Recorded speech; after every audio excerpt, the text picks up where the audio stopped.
Hi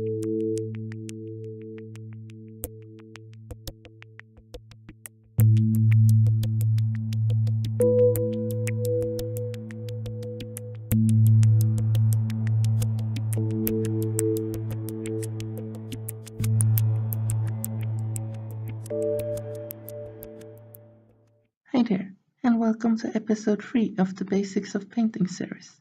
In this episode, we will focus on priming.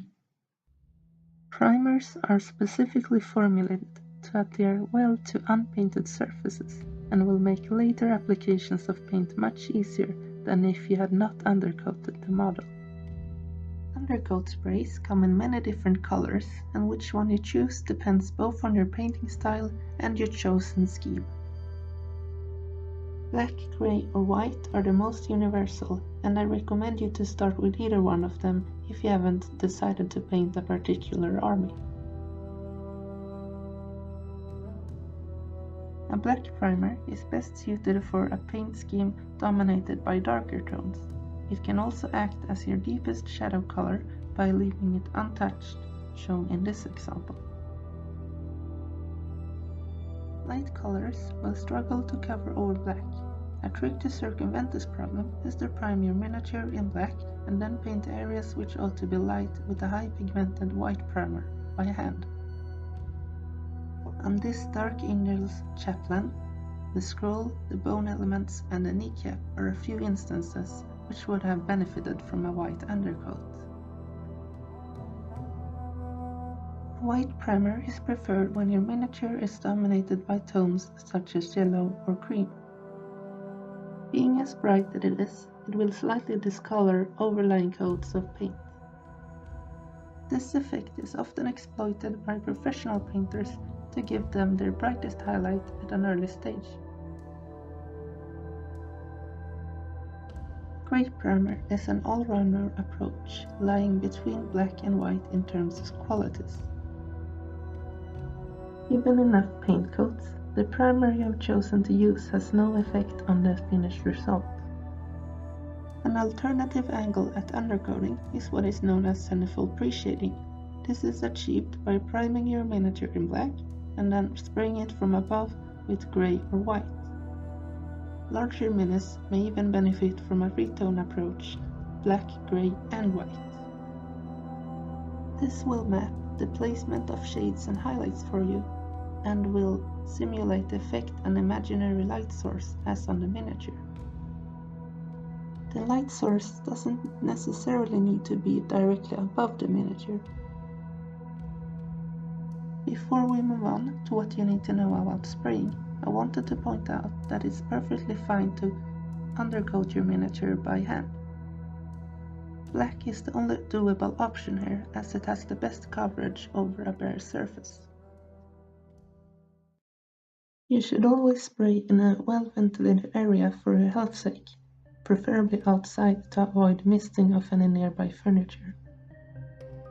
Here are a few examples of how to set up the miniatures for spraying.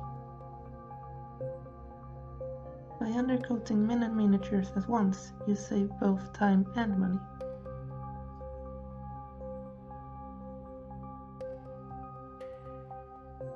A cardboard box will limit the dissipative effect of the wind. Before starting, shake the can vehemently for 1 minute to allow the pigment to disperse within the medium.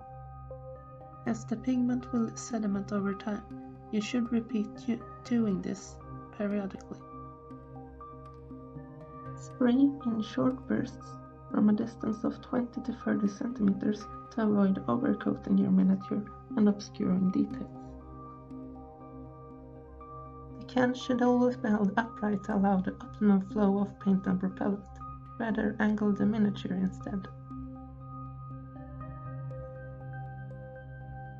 Solvents in the primer work away at undry glue, so be mindful of that.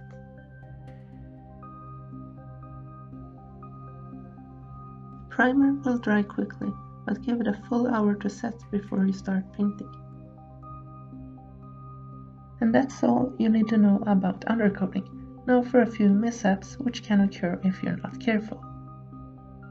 Uneven coverage is the result of not tilting your model properly.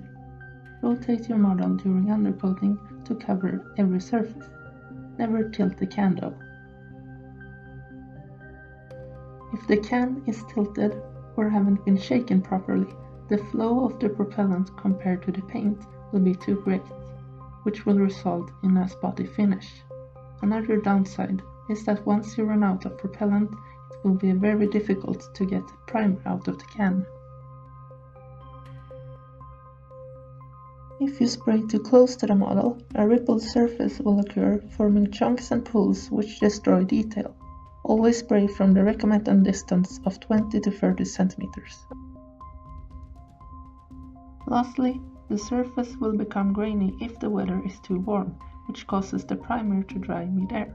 I haven't experienced it myself, but if it's too cold, I imagine the paint particles will partly freeze, causing the same effect. You can always wait till the evening when it's cooler, spray indoors in a proper room, or revert to undercoating by hand. Before I leave you to try undercoating yourself, here's a quick summary of what we have learned. The primer to choose depends on the paint scheme you have in mind. Primers of specific colors are suitable for army projects.